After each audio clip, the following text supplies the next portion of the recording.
Love is more than just words. It is a mission, a calling, a movement. This is the story of faith in action. This is the mission of the church.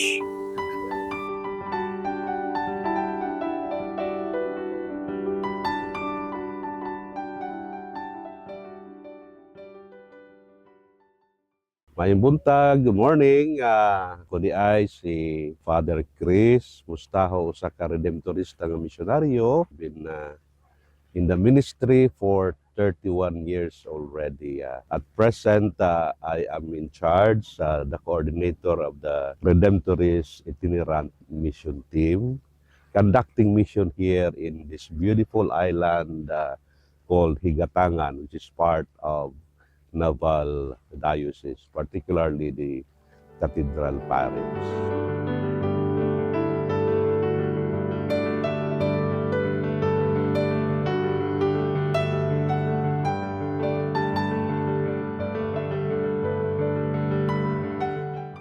Last year, we were part of the team that conducted the general mission in Katarman. But prior to that, general mission, the Bishop of Naval has been inviting us Redemptorists to come to his diocese to give mission.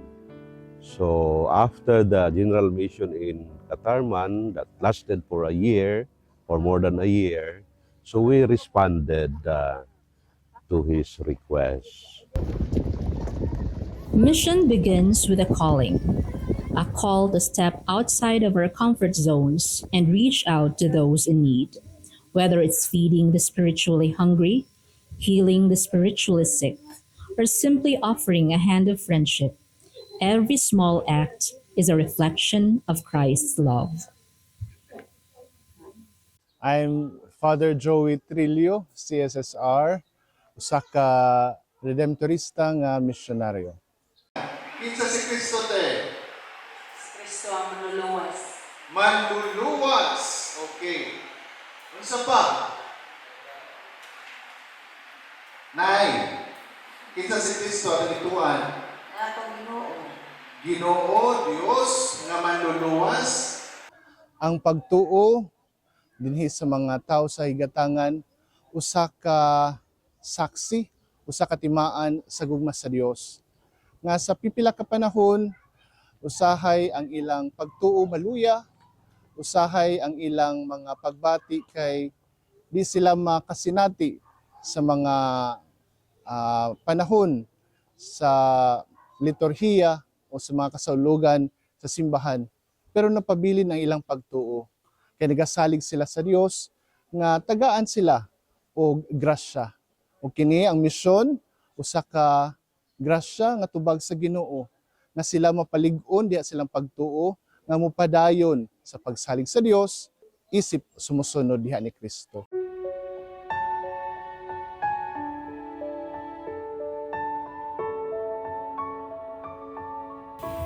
We believe that faith is not just something we keep in our hearts, but something we live out. Our mission is to bring hope, healing, and love to those who need it most. O para sa ako, ang mission dako kayo gatabang diri sa among isla kay halimbawa example sa akong father-in-law, never good siya mosud og simbahan. So karon nalipay ko na mosulod na siya sa simbahan. Kay since good na hinabot siya diri sa isla, wala siya isud-sud sa simbahan. So karon na niya na ang mga mission, damo na og mga kalalakihan na mosimba. Moingon gud sila na kini na isla wala bay mga bana. Kay wala guy laki mosimba. So karon nalipay na ko na mostly active na mga lalaki, mga kalalakihan diri sa among isla. Og kuha na pod sila mo participate. Daghang kayo nga kausaban sa akong kaugalingon o sa mga tao diri. Usa na labi na ang buwan kining pagduol sa Ginoo. Usa na ko ana nga sa una baliwala lang na ako simbahan, musimba, pagalakad sa Ginoo.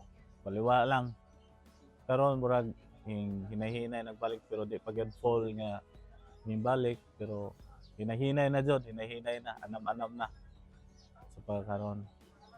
Nya daghang ko kuan, daghang kayong natabang sila si Padre as mga redemptorist dire sa Ikatangan sa isla. Number 1 na ang magpagbunyag, libre, kasal, mga magkuhan sa mga masakiton, kung may mga patay, daghang kayong natabang kay si ang grupo sa redemptorist dire sa isla. Nya usapod basta dili na ako ang uban dili na ako ma-explain. So the best karon nga kuan.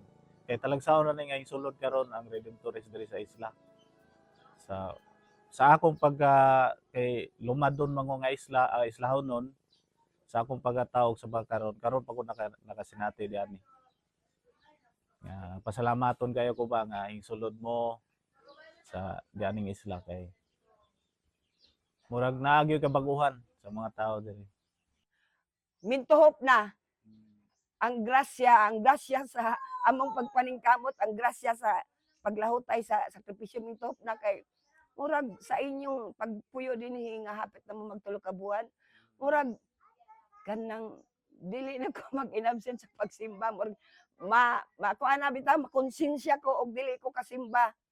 Kay purabuyag akong bana di gina kayo hinambahon niya nahibong kung anong misimba naman ka sa makonsensya man lang putang mabuak naman na ng lingganay og binagtingay o inya human nagpabungol-bungol tayo ko, sige.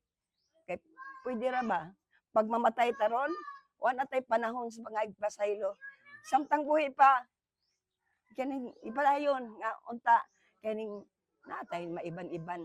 Maiban-iban sa atong mga sayop bitaw nga pinaagi sa atong ingon ni Father Chris kanang Good Samaritan kanang mga maayong buhat bitaw bisag sige tagsa. Bisan katong ingon nga wala dili ko mo kuan kanang paita naman ng kanang way kasal uy kay dili ta makapangalawat. Pero bisan day og way kasal og naa gyud ka nakadikit sa simbahan dool ka sa Ginoo naa day na siya pardon po di ay kan mamanang Ginoo og buta nakita niya og giunsa na to pagpaningkamot nga aron mula hutay patanga mutaas pag gyud ang kinabuhi.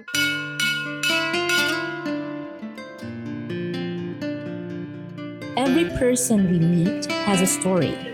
A mother struggling to provide, a child longing for a brighter future, an elder seeking companionship.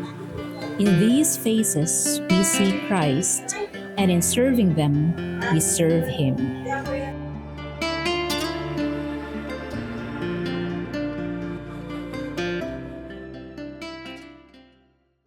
Wa gid ko. Sukad nga nagsimba. Pasimba-simba ko diyan sa Katoliko, di gid ko mga lawat. Pero magampo ko pagluhod, maluhod ko. Kung unsa nga kuan sunod ko pero pag nagampo ko sa akong kagulingon nga dira ba magampo ko magluhod, magampo ko sa akong kagulingon. Mo to desisyon na nga mag-usa lang. So, unsa imong gibati te katong panahon gani nga nakapangalawat ka? Ay gaan akong lawas. Pag pangalawat na ko gaan kay do nakayo na una ko wala karon pa man sa akong una karon man ko makatilaw ani ba sa ingon nga lawas sa dugo. Mura gaan akong lawas niya. Simba ko mo sige na ko pangalawat kay nangumpisal na ko niya nakasal na ko sa ana niya. So nako isa na ko gubunyagan sa Katoliko. Nausa na akong una nga mauna. So may panahon po nga siguro di ta ka pangalawat ana na may panahon. So magampo magload ko igload mala na sa uman na sila ako magload gyapon ko kay una ko gusay akong buhaton nga mausa ko ba. Sa imuhang Mga anak. imong bana. Kanang unsa ka nung natabo kung walay niabot diri nga Ay di gug ko mabunyagan. Mabunyagan Katoliko. Hindi ko na pakasal. Pero nakasal mi og huwes. Ato gani nagdebosyon mga nanay. Simbahan nagilakid ko ato. Ay kun unsa ko na ang pagkuan sa ba. Simbing nanay ba. Nya giusa-usa pag mi pagpaluhod sa Mama Mary. Nagilakid ko ato ay kung Hala, kalain po na niya eh. Ano na to? Mauna-una bitaw ko. Hala, ang taon Ginoo. Kasudong taon ko sa imo. Maya nga mag-usabi ma. It's in these moments, when we serve, when we give, when we love, that we truly understand what it means to be the hands and feet of Jesus.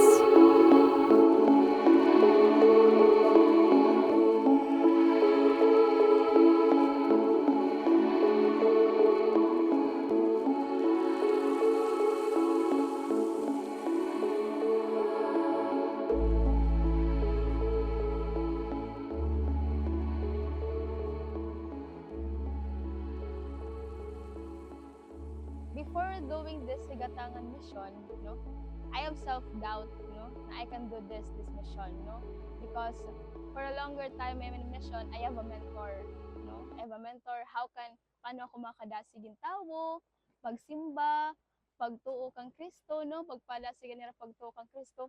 Pero as time goes by, for 2 months, nakita na ako, no, ang mga tawo, mas na-encourage nila magserbisyo sa simbahan, nakabaro na hira at importansya it pagampo, importansya it sa mga sakramento, it importansya hiton pag misa, no, importansya pa pangangarawat kay nakita ito na akong tungudan damot mga conversion namon, no, from other religion, from Mississippi, from born again, nabalik ka na pagkakatoliko, nagpapakasal hira ha katoliko, no, nakita na ako nga inin, no, gingamit akot Ginoo na maging instrumento nga akon mga kabugtuan, no, nga bumalik, no. That's my goal man good in mission, no, to see my soul and other souls in heaven. So ini nga mga pamaagi nakita na ako nga mas gipapalapit ko ra kan Kristo.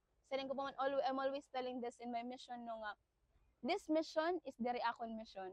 I am carrying Christ for you, no. Kay Kristo I'm not also carrying Christ, no, kay Kristo ada nagapaira, ginpapa hinumdum ko la otro, ginpapanamno ko la otro, ginpupukaw ko la otro nga it Ginoo adi na aton, ada latya permi aton.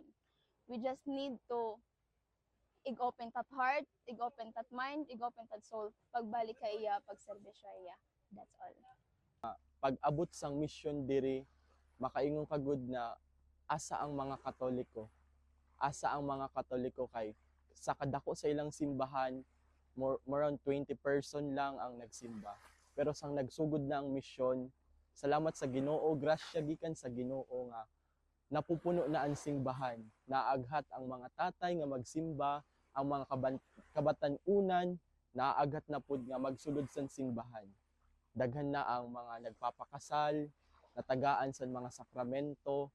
So amo ito nga makakaingon kagud na grasya gikan sa Ginoo.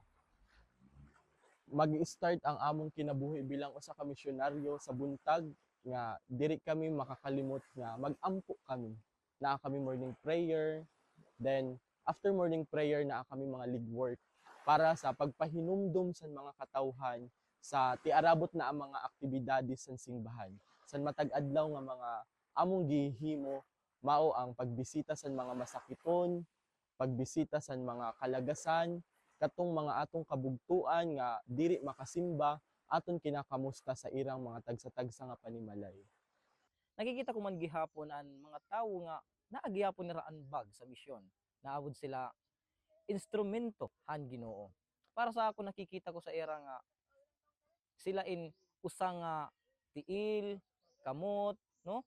Nakikita yung pagiging aktibo nila simbahan, pagbuburblig nila, pagiging generous nila kung naabisita sa simbahan, ipapakita gud nila nga ini para ini ha Ginoo, ini para ini aton pagsalig sa Ginoo para sa mga katalwasan sa mga tawo.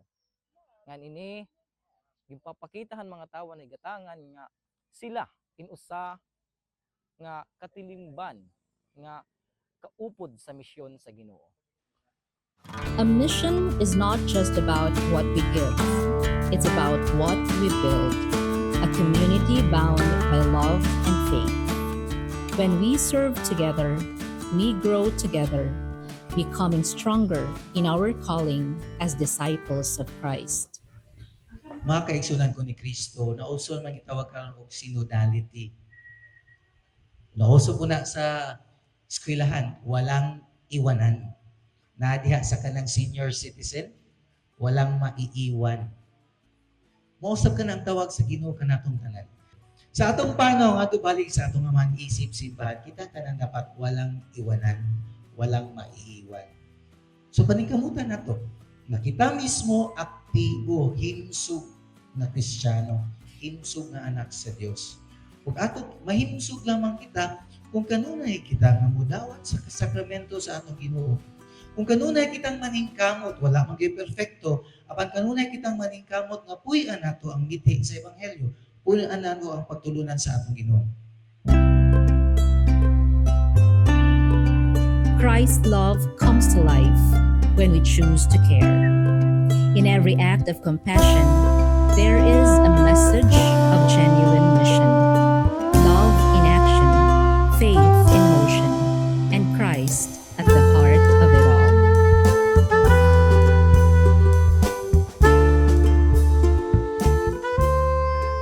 Daghang kayong salamat, no, sa inyong kinasingkasing nga pagdawat namo. When we first arrived here, we knew nobody, but you were very welcoming. Grabe ang inyong pagdawat namo. Wala kong gibating nga kami mga stranger. Among gibating nga mga kabahin niyo sa inyo. Kristohanong katilingban. Kung hinaot ko nga unsa man ang among natisok nga mensahe, bisan mo biya nami inyong ipadayon. Kay ang misyon ni Kristo atong misyon ipadayon. Salamat kaayo.